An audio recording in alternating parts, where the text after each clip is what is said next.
Okay, this is the first hands-on part of the course. I really, really, really want you to do what I'm doing, not just watch. Hands-on means hands-on. Hand-on does not mean watch the professor, okay? So I'm going to be asking very specific questions, like in the journal, about what actually happened and what actually is going on, okay? All right, here goes. So what we're talking about now is this thing called alternate data stream. It's a technique that allows Microsoft to embed codes inside an ordinary file to determine where it came from. So what I'm going to do is I'm just going to go to, I'm just going to go to modules here. And one of the files is this acknowledgement of risk thing. So I'm just going to download this. I don't want to read it. I just want to download this guy. Okay, so now I have this guy. So I'm going to go to my downloads. Gee, what a surprise. And go look at this guy. Okay. So here's my guy. And if I do a right click on this guy in properties, one of the things it says is this file came from another computer and might be blocked. And you can hit this little button called unblock. I'm not going to do that just yet. What I am going to do is I want to open up a command prompt, and we're going to go look at this guy. Hey, look, just let me get rid of all this junk down here, just so when we get there, we don't have to deal with it. Okay, cool. All right, so you guys know how to open a command prompt. If you don't, it used to be something you could do a right click on and go to, command Windows shell, PowerShell. I just want plain old command prompt. Okay, so I'm just going to type CMD. That's just a plain old thing. All right, now you have to. I'm assuming you know a little bit about how to operate the computer here. So I want to descend into my downloads folder. So I should just be able to type downloads, maybe? Is it download or downloads? Okay, cool. If I do a dir, I get to see that one thing. Okay, cool. All right. But what I want to be able to do is I want to be able to see if there's an alternate data stream associated with that file or not. So I'm going to do this one more time. I'm going to dir/r. And he goes, ooh, there's two files there. Actually, it's one file, two different streams. The 31,183 is the actual document, and then 713 is the alternate data stream. So I'm going to look at the alternate data stream. Now you're going to have to do a lot of typing here because that whole thing is all required. So here we go. I'm going to type, Notepad, and then the whole thing. My typing skills are probably pretty bad. I'll probably mess this up. Whoops, behave. Risks docx : zone identifier : $data. Let's see if I type that. Oh, dang it. What did I misspell? Okay, I didn't misspell it. I just forgot to put the quote close. And ta-da! So this is the content of that file. It tells you came from zone 3, which means it came from the internet. And it talks about exactly how it got referred and what host it was on. So for example, we now know that Canvas is run from a company called Instructure, but they're actually using a cloud provider. So I know the host that it came from and the actual honest-to-God URL. And I know what zone it came from. This is a good protection mechanism because it basically says, hey, I know where this thing came from, and it could be bad. So what happens if I copy this document right now to a different location? Like I copy it to like a USB flash drive. It's going to come up, and you've probably seen this before, but didn't know what it was talking about. When you drag and drop it off to your thumb drive, it comes up and says, warning, you're going to lose some information. You ever seen that before? This is what they're talking about. It'll strip this thing out because this alternate data stream only works for the NTFS file system, the one that was running in Windows. Okay, so that's pretty cool. All right, while we're at the command prompt, we're going to do one more crazy thing. All right, I want to just see how well things work. I'm going to go back to the desktop.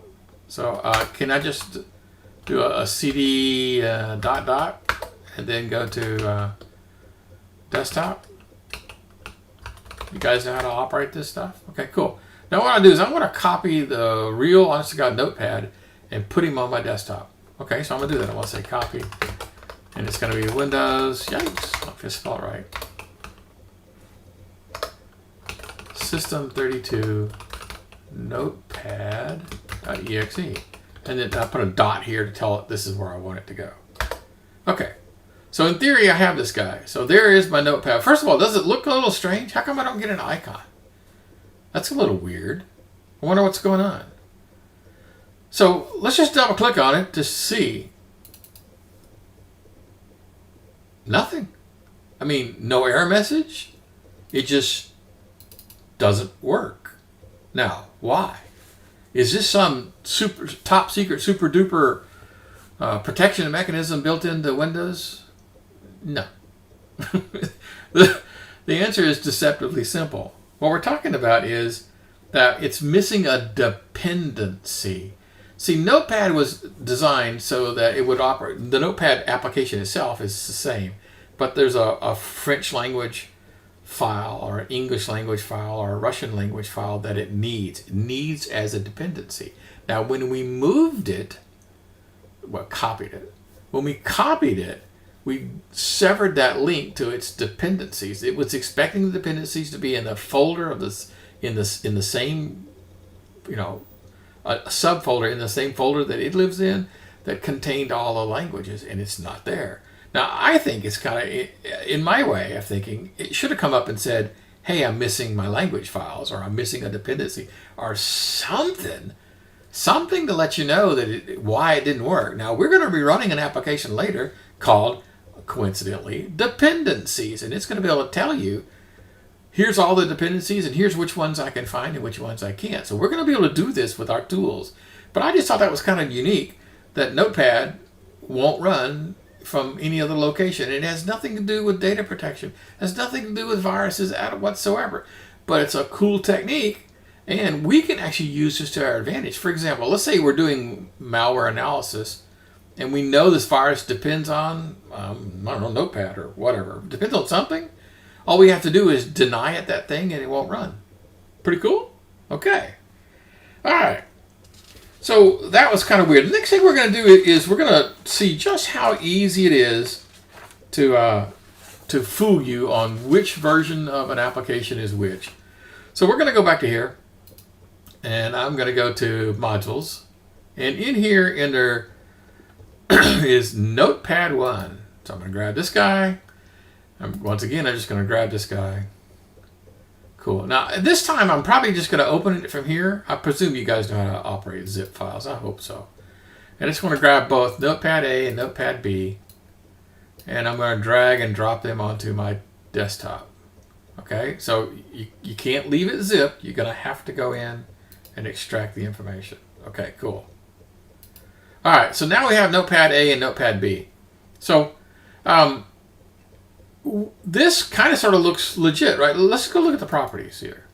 So I'm going to go to properties, and this one says this, and I'm going to go to properties on this guy, and this one says this.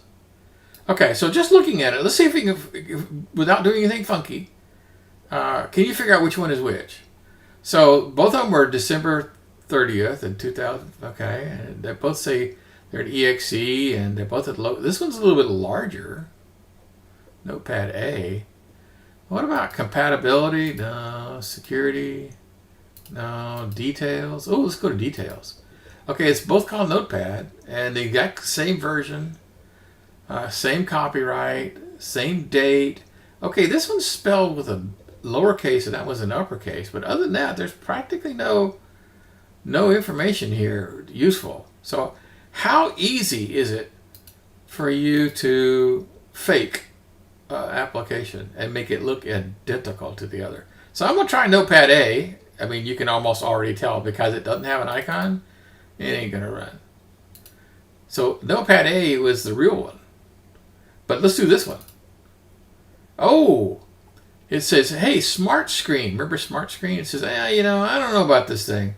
So we're going to be seeing an awful lot of this. So we're going to have to say more information and then run anyway. No, wait a minute now. You wouldn't normally do this in real life. But for the course, I'm going to be providing you samples, right? So yeah, you're going to have to do this. And then it comes up and says you've been pawned. Okay, cool. And you go, oh my God, how do I get out of this thing?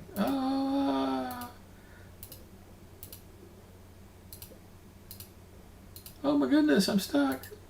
Oh, actually, you just have to close it 10 times. Okay, so did you learn something about how easy it is to grab an icon and copy over all of the information to make it look absolutely identical? It's actually pretty doggone easy to do. Okay. So can a virus writer change the way the close button works? I mean, we just did that, right? I hit the close button, it didn't actually close. No, there's not only virus writers. Remember Skype back in the day?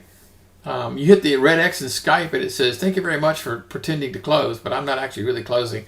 I'm just going to minimize and go to the tray.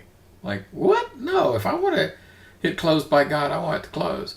Well, software people can alter the way Windows works. They can say, no, thank you. I don't want to close. I want to do something else. So it's a very common thing. Could be used for good. In our case, it wasn't. Okay, once again, I really expect you guys to do this stuff, not just watch. All right, you guys okay? All right, that's the end of this section, and I'll see you guys again in the next video.